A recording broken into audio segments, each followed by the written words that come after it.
presented by Unique Films.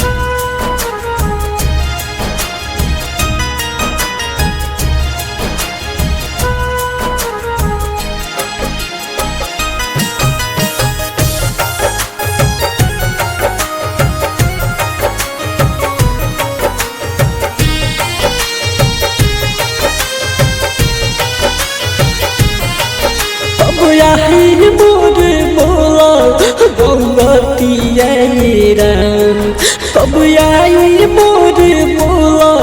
मौतिया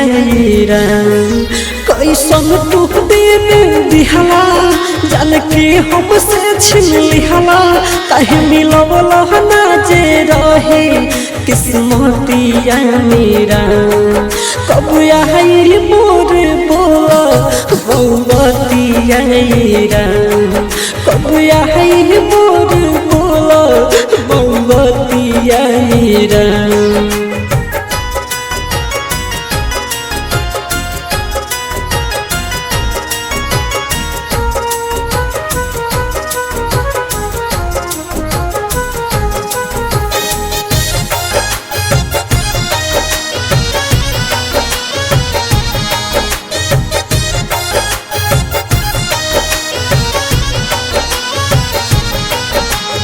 होत पछतावा झूठे हम लभ कैनी बन गईनी खराब कराला जे कराला हम सब कैनी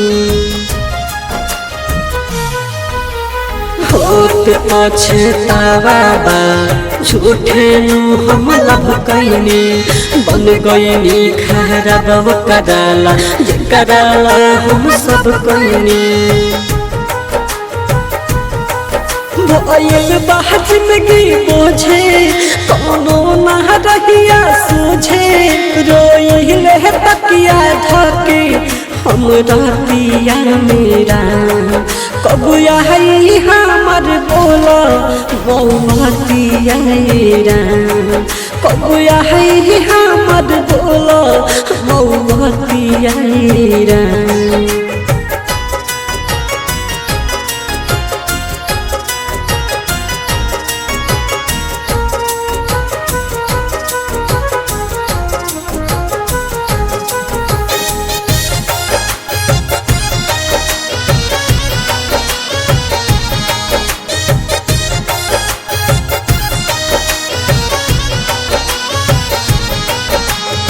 भूल जाला दिमाग लेकिन भूलेला ना दिल हो जियल बासनम बिना पल पल मुश्किल हो भूल जाला दिमाग लेकिन भूलेला ना दिल हो जियल बासनम बिना पल पल मुश्किल हो पहिला संदीप संगम करिले गोहार हरदम